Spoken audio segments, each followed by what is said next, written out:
come in. Sir, good morning. Good morning. And you're Mr. Okay, what's your name? I'm Wilmar Denante, 37 years old. I'm a married. I have a two child. Current and business from Davao City. Davao City. Okay, welcome. Shout out Davao City. Babatiin natin. So, apply for position St. Peter. si Peter. Marunong ka magbasa ng Metrosan. Yes, sir. Okay. Sukatin mo itong haba ng ano. Ilang millimeter. Bagong lahat, babatiin muna natin yung ano natin, viewer, subscriber, Luzon, Visayas, Mindanao. So ito naman, initial interview natin dahil nagtapos na si Sir Boss Gilmar, no? From Davao City. So sukatin mo na to kung ilang millimeter yung ano, no? Shafting na yan.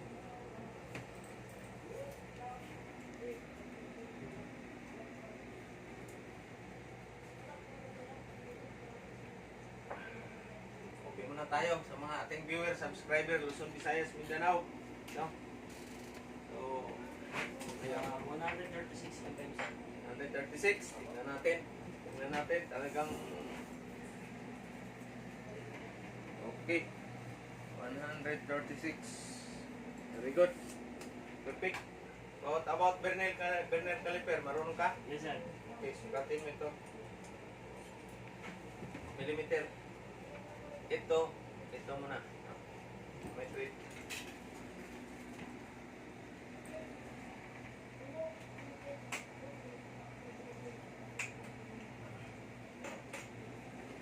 Third mm, sir. 12 mm. Okay, tingnan natin. Ano talaga yung graduate natin. Ito yung graduate natin ng good choice. Very good Mukhang lalaki ng sahod dito Oh. Laro talaga. Pagka ano ka, ilalak nito para ano, yan. So yan, 12 mm. Tama. Ayos na. So, sa ano naman, sa welding, ano ba yung tinatawag na 6G position? Anong ano yan? Anong position niya ng pipe? 45 degrees, sir. 45 degrees. Yes, included. Inclined. 45 degrees. Yung bevel ng pipe, ilang degrees pa ang bevel? Normally, standard. Yung degrees, yung isang pipe. Wala, ikutan mo. Okay, para sa yung kalaman, standard 37.5 degrees yung isang pipe. Yes. Yung isang pipe 37.5 degrees. So total isang parisan siya, isang set is 75 degrees plus 1 minus 1. Yan ang ano diyan, no? So yun ang sa ano na yan, sa standard ng bevel. So ano naman yung tinatawag na schedule ng pipe. Yun yung ano, sir, thickness niya. Yung thickness, yan, very good, no? So, anong importante sa welding? Important. Sa safety, sir, o Safety. Okay, very good. Ano ba yung tinatawag na PPE? personal protective equipment. Equipment. Okay, sa ano naman, sa permit, ano ba yung tinatawag na hot work permit? Ano yung about sa welding works? Welding works. Yes, sir. Ano pa? Yung cutting ba ng oxyacetylene, di ba ano yan? Di ba nabilong sa hot work yan? Hardwork yun. Hot work? Yes. Okay. Hot work. So, outside sa welding workshop mo, sa barko, halimbawa, kung nasa barko ka na, pwede ka ba mag-welding ng outside sa welding workshop na walang permit? Hindi pwede po. Hindi pwede. Dapat, lalo na pag nasa tanker kayo, Ilmar, kasi mayayari kayo dyan. Safety first talaga palagi, no? Kasi kailangan may documents palagi dahil pag may bulyaso, ang hugas kamay lang yung mga ano na yan, Yung officer. katibayan natin, sir. Yung katibayan na ikaw ay nag-undergo o nag-prepare ng documents para sa safety. Una yan, safety sa property, yung barko, safety sa crew, safety sa cargo, safety sa environment. No? Kasi pag masunog yung barko, nasa laot, ano yan, magkaroon kayo ng oil pollution, environment pollution, marine pollution. No? Copy ka na ba? Yes, sir. Okay, so ano ang pinaka-importante pag tayo ay namamasukan? Yung skills o yung attitude? Attitude, sir. Attitude, and then pagkatapos, palo na yung skills mo kasi pag ayos yung attitude mo, madali kang turuan, di ba? Yes, sir. Yes, sir. So itong ginawa mo, ikaw bang ano nito? Nagawa nito? Apo. Ito, ang purpose nito para anti-slip ito sa hose connection, no? Yes, sir. Kasi yung mga sa barko may mga hose, hangin, or sa ano niyan, sa mga oxygen mo. Para hindi matanggal Oh, yun. ganito rin ang ano mo, connector. May ano siya, para hindi matanggal. So, ano pa bang ano? Sa machining, Yes, sir. ano ang PPE gamitin mo sa machining? Safety glass, sir. Saka Michelle, vision. pwede ka bang mag-lit machine na mag-wear ng sing-sing at saka relo na ano, No, sir. bracelet? Bawal. Diba? So, dapat pag nagturno kayo, i-roll mo hanggang dito yan, ha? Kasi kakainin yan ang mga birota, madadali yung ano mo. Atupin. So, pwede ka ba mag-gloves, cotton gloves sa lit machine? Bawal, sir. Bawal kasi kakainin, magaya ka doon sa ano natin, naputulan ng daliri. Marami na akong makasama na naputulan ng daliri. So ilang degrees ba itong kuan? Acme rate. Ang 29. hasa ng toll bit mo. 29, sir. 29 degrees. Yes. Very good ah. Sino may sabi 29? Naano ko lang, sir, na pag-aralan ko niya. Pag-aralan mo. Pag-aralan mo lang. So ito, minsan gagawa kayo ng ano nito sa barko ah. Yung pipe reader. Yes, sir. Minsan kasi walang pipe reader, no? Minsan naman mayroon. So pag walang pag wala kang pipe reader, obligado ka ngayon imamasin mo. Ganito, no? Imamasin mo siya. So itong beat rate, ilang degrees ba ang hasa ng toll bit ito? Beat rate, beat. Beat rate. So naka ilang degrees? Naka, kalimutan mo naman. Naka 60 degrees. Ang kalimutan. Yung American Standard, sir, no? Oo, 60 degrees. Yung square thread, ilan bang degrees yan? Square thread. Yung may Bahid ang hasa ng toll bit. 55, sir. Hindi. Square thread eh. Siyempre, square. Ilan yan? Square thread. Naku, patay tayo dyan. Magagalit si Engineer Kapawa dyan. Director ni Martis. Ito ni Mark sa inyo ah. Shout out Mark dyan sa Bulacan. Shout out. So, ang square thread is 90 degrees yung hasa ng toll bit. Acme 29, bit thread 60. Ang square thread is 90 degrees. Oh my God. So, ano yung posisyon na 4G? 4G. Ano yun? Flat o vertical o overhead? Overhead, sir. 4G. So, ano ibig sabihin ng G? Ano ba yan? G-Loca or Group yan, sir. group? Okay. Ibig sabihin, back joint. Group, no? So, dalawang plate, ipagtagpi mo. So, naka-overhead siya. Yes, No? sir. Like with the group. So, ilang nasa ilang level ba ng plate mo sa group? Approximately. Level, yung ano niya. Yung group niya. Big group. 75, Big group. sir. Hindi. Ano lang yan? 30. 35, Pag double B group, double 60. group 60 degrees, 30-30. Pag single group, yung sa baba, ang ano mo, tapyas ng bevel, sa itaas wala, 60 degrees. Ha? Yan ang ano dyan. Building symbol, nakaano ka ba? May background? Building symbol. Building symbol. So anong kailangan na permit pag pumasok ka sa bodega? Sa mga tangke? Enclosed space. Permit. Permit. Okay, very good. Yung aakyat ka ng mga 2 meters above, Working on a permit. working alop, kailangan anong gagamitin mo PPE pag umakyat? Safety harness, sir. Very good, complete ha. Safety mate, safety harness, meron pang hook na ano yan. Saka kailangan mayroon kayong ano, tawag dito yung standby na rescue team. Yes, sir. Just in case, ma-disgrasya ka doon, lock out. Pag nag-welding naman, anong kailangan mo? Mayroon kayong firewatch. Ha? Wag kang mag-welding outside sa workshop na wala kang firewatch kasi mayayari ka. So ano naman i-prepare mo bago ka mag-welding sa labas? Kailangan mayroon kayong fire extinguisher, fire blanket, fire hose, water hose, no? At work permit. Kung halimbawa, mag-welding ka sa loob ng engine room, mayroon ng ano yan, yung smoke detector. So kailangan mong ano yan, isolate. Ha? Sulat mo yung number, tawag mo sa bridge. Okay, isolate yan. No? Na number. Kasi pag ano yan, tapat yan, mag-alarma yan, magigising yung mga crew na ano mo. Tapos pagkatapos, ay ano mo naman, i-reactivate mo na naman siya. Tawag mo na naman si bridge. No? After kayo mag-welding sa outside sa workshop, kailangan yung firewatch mo, standby mo na dyan mga 30 minutes. Huwag mong iwanan yung ano mo, area na pinag-buildingan. Bakit? Kasi mamaya may nasunog. O di? Diba?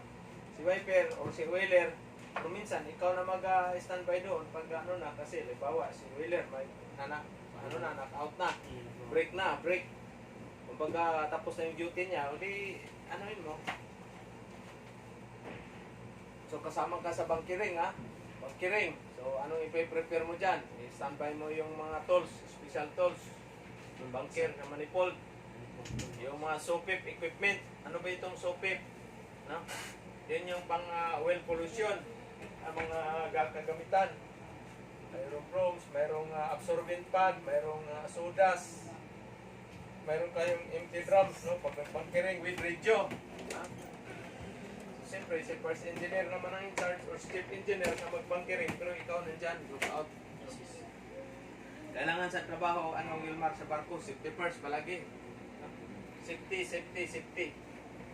Kasi yun ano dyan, yun ang pinaka-importante. Kasi ang company, pag madisgrasya ka, kawawa, babayaran ka lang at saka feedback yan sa company, no? Or sa manning agency na nagkaroon na aksidente dahil sa human error or kapabayaan. No? Siyempre, ikaw bilang tayo isang Peter, kailangan safety first ang mindset natin dahil ako yung ano natin, pwede tayo makurente, pwede tayo mapaso. No? Masunog yung barko mo. Ano yan? Meron na concert sa baba.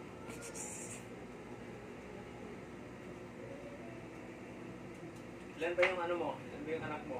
Dalawa, sir. Dalawa? Yung Susan, alam mo na itong ni Susan, no? Basa, kasi dati ka naman ano.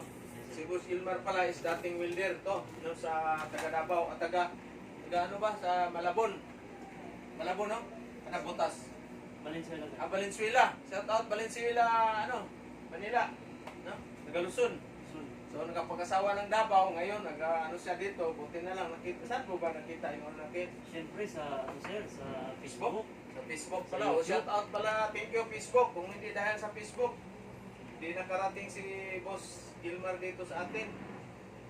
So alam ko naman, marunong na kayo ng ano, dahil basic sa mga ano natin sa barko, basic machining, at least marunong kayo mag-operate. Ang malaga, welding, welding is mow, saka gas welding. Tapos itong machining, pinaka-importante yan. Kasi sa barko, kayo yung mag-recondition ng exhaust valve seat at saka yung valve spindle, no? Iga-grind ninyo yan. Iga-grind, merong grinding ano yan, machine. Merong sukat, measurement ano yan, kung pwede pa siya i-grind. First engineer naman ang nakakaalam. Shout out pala sa ating mga ano, Pedro Cuyacoy, Kabakal Edward, Sherman Badilla, Rose Tampos, at saka welder ng mga Middle East, saka shipyard ng Cebu, no? Mga welder sa Cebu Group. Saka sa mga whole Philippines na mga welder, sa lahat ng gusto magsiman pala, punta na kayo ng Butuan City, no? So 3 months kayo dito mga malagi. So kailan ba uwi mo?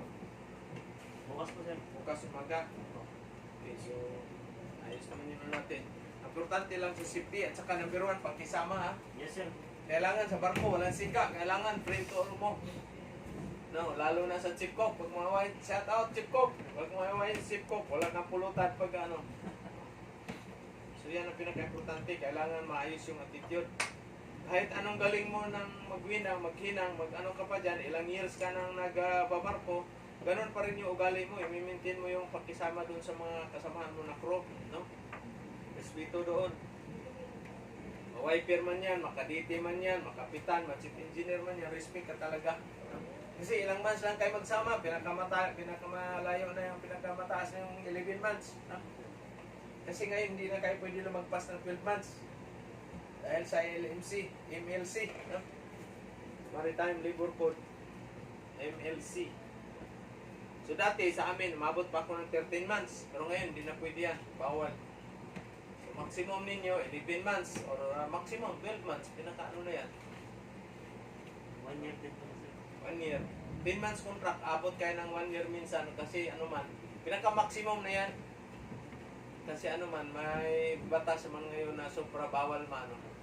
Saka kailangan, ano kayo, yung sa barko, kailangan mahaba ang pasensya mo. Mahaba ang pasensya. Hindi pwede na, yung pugnutin ka ba? Hindi pwede yan. Masungit, maano yan, hindi pwede. Pero mahaba, ano ka, makisama talaga. No? Sa pagtatrabaho. Kasi yan yun din mo kakatulong sa iyo. Kasi sa barko, kanya-kanya kayong ano dyan, duties and responsibilities. No? So ikaw, fitter, lahat ng mga repair, mga maintenance, repair, welding job, fabrication, sa iyo lahat yan. Yes sir. Tapos assist ka pa sa engine room. No? Siyempre, mag-maintenance ka ng main engine, kasama ka dyan. Ikaw ang right-handed first engineer eh. Tapos, siyempre, si wiper, ang ano mo naman, alalay, wiper at saka oiler. Ayun, pag nagbunot kayo ng mga maintenance sa main engine or generator, o gagamit na kayo ng chin block or crane, kailangan naka-helmet kayo. Complete PPE. No? Kasi delikado pag nalaglagan ng napitikan ng ulo mo ng kadena. So yan ang pinaka-importante. At hindi naman sa kwan, siyempre, ang buhay natin, kailangan safety, ingat lagi. Tapos, pag halimbawa, nakapira ka na, ano naman gagawin mo sa pira mo? Negosyo sir. Negosyo, anong klaseng negosyo? Yan sir, yung sabi nyo na kung ano, restaurant or Restaurant ka. Ano ka ba ang element mo? Fire o Fire, sir. Fire o restaurant ka? Restaurant, bakery, at saka litsunan. Yung mga litsun, barbecue, yung manok, at saka yung ano na yun. Sa iyo ang pangalan, pwede mo si Mrs. turuan niya. Basta sa iyo ang pangalan. Pero si Mrs. tingnan mo rin kung ano ang gagawin. Huwag kayo mag-business na ano, na hindi akma sa element mo. Kasi masasayang yung pera mo dyan. Probe na yan sa atin. Ano, wala. So, anyway, good luck, no? So, ito, ano tawag nito? Wala. outside. Ito yung outside caliper. Halimbawa, ito yung pangsukat ng pipe mo. No? Susukatin mo yan, ganyan. No? I-ano mo to. Ito yung ano dyan. Ito man lock. Susukatin mo siya. Ngayon. Yan. Yung baso. Halimbawa, ito, assuming ito yung pipe mo, sukatin mo siya para makuha mo yung tama na diameter. Yes. Okay, yan. Yan. Kasi hindi Okay. mo kaya ng ano yan sir. Hindi mo kaya mo ano yan. Paano mo ano yan? Minsan, kung haba ng pipe, paano mo sukatin? No? So dito muna siya ngayon. Yan. Kapag mo yan, susukatin mo kung ilang millimeter. Kagaya niyan. No? 81 millimeter. So saka mo siya ano ngayon. Bago kayo magpalit ng pipe, titingnan mo kung mayroong spare ha. Hindi yung baklas-baklas ka ng pipe na wala palang spare. Nangyayari kayo dyan. Naputol na sir. Wala. Naputol mo na eh, wala kang ano, wala kang spare pala na pipe. Pinakauna, i-check mo na yung materials, kung kompleto, mayroon kang plants, no? Mayroong gasket, mayroong bolt. Saka ka i-prepare mo na yung mga materials sa workshop bago ka ano doon sa pipe, bago mo palitan. Halimbawa, mayroong pipe ito palitan, si water. So kailangan may mga balbula mo yan, isarado mo muna yan, inlet at saka outlet. Huwag kang magbaklas ng pipe na ano. Kailangan paano mo sa mga engineer kasi sila man nakakaalam sa mga balbula. Yes. So, sila man ang ano dyan. So, kasi minsan ang balbula nandun sa ilalim, ang pipe mong kalasin dito sa itaas. So, sila na bahala dyan. Pero pag magtanggal ka ng plants, halimbawa, unahin mo yung bolt sa ilalim. Yung pinakamahirap, yun ang unahin mong tanggal. I-slack mo lang, wag mong tanggalin, i-slack mo lang, luwagan mo. Okay na sir. Luwagan mo muna lahat, no? Tapos i-ano mo, ipadrin mo yung tubig. Kasi minsan may mga Para tumagas, sir. tagas. Para mawala. Makikita mo siya kung walang leak yung balbula mo. Kasi pag ano, yan, tuloy-tuloy yung tagas, malakas pa rin kahit nakasarado na. Dalawa, inlet at saka outlet, may tendency na leak yung balbula. So hindi mo pwede siya tanggalin. Diba? So anong gagawin mo dyan? Wala. Blind plunge mo yung doon malapit sa valve na ano, lagyan mo ng steel plate, magkakating ka ng yung hero, bilog, isisiksik mo doon, Parang, i-blind mo yung doon malapit sa balbula. Para at least wala siyang kuhan. So pag nag-blind ka, no, itong bolt dito sa ilalim, iiwan mo yan. Kasi pag ano mo, dito mo sa itaas ipadaan yung ano mo, gasket, yung blind gasket, steel plate, dito mo sa itaas. Para hindi malalaglag, kailangan mayroon dito sa ilalim, dalawa, no, sa bolt. Yan ang mga technique. So ano pa yung ano na yan? Pag halimbawa na ilan pa kayong kapatid? Patlo, sir. Saan ang trabaho ng kapatid mo? Panganay ako, sir. Manganay ka? Yung sumunod sa akin, nasa ano siya, sir? Lalaki? Ako, lalaki. Tapos yung bunso na babae. Babae. Yung lalaki mo, pag walang trabaho, tulungan mo magsiman din. Yes, sir. Yan rin ako. Pag ano mo, tulungan mo ng magsiman. Kasi sayang ba? Kaya sa ano na yan, hingi. Kasi pag ano yan, naasa yan sa iyo. Bigyan mo siya ng trabaho. Tulungan mo. Kagaya sa akin, binigyan ko sila ng mga siman, na silang tatlo. Ay dalawa na lang, nag-retire naman yung isa. Ako na lang, bibigyan nila pa sa lobong. Diba? Dati ako ang ano eh. Pagdating kuya, hingi ng ano, bili ng, pahingi ng pera para makabili ng sapatos. Ngayon, wala. Sir Fred, Sulti ka to, kaya na. in-interview ko muna to. Sulti ka diri. Saglit lang. Saglit lang. So, okay. Yan, good luck. Andyan na yung certificate mo. Yes, sir. I-check mo muna. Okay, good luck ha. Mag-message ka sa akin. Thank you. No? Thank you. Ingat sa biyahe bukas ha. Thank you, thank Kasi you. nagmumotor ka na. Nagmotor ka, di ba? Yes, sir. Thank you. Good choice. Family Millionaire. Yung mga gusto magsiman dyan, pumunta na kayo kay Sir Jamie sa Good Choice. Para... Dalhin mo yung ano mo, mga set tissues at saka ano, para at least pag mag-ano ka doon sa aqua, meron tayong magagamit. May insito ka na ba? Yes, sir. Meron. Okay. Very good. Thank you. Okay, God bless. Ingat, ingat. Thank no? you. Okay, thank you sa ating viewer, subscriber. Meron na naman tayong isa na nagtapos. Siya po ay galing taga Manila. Pero ano siya sa Davao na doon siya nakapagpangasawa. Ngayon, welder na siya dati. At tulungan natin para magiging seaman. No? Kasi ikaw nga sa seaman, medyo malaki ang ano. Walang ibang malaking sahod ngayon sa welder. Seaman lang at saka Australia, Canada, New Zealand. No? UK, yan. Malaki ano yan. Pero kung may pinakamalaki talaga yung Australia. Kaya shout out sa kay Ma'am Chi dyan sa ano, Cherry sa Australia. No, at saka yung vlogger natin na si Makinista, shout out. Pedro Kuyakoy, Kabakal Edward, no? At saka si Herman Badilla, Rose Tampos ng welder sa Japan, mga shipyard. Ingat kayo dyan, boss. Pagkatapos mo ng kontrata, PM mo ako para ipadala kita sa Australia. Papa-apply kita doon sa ano, sa ating kaibigan, no? Boss Buit, yan sa Australia, shout out sa inyo.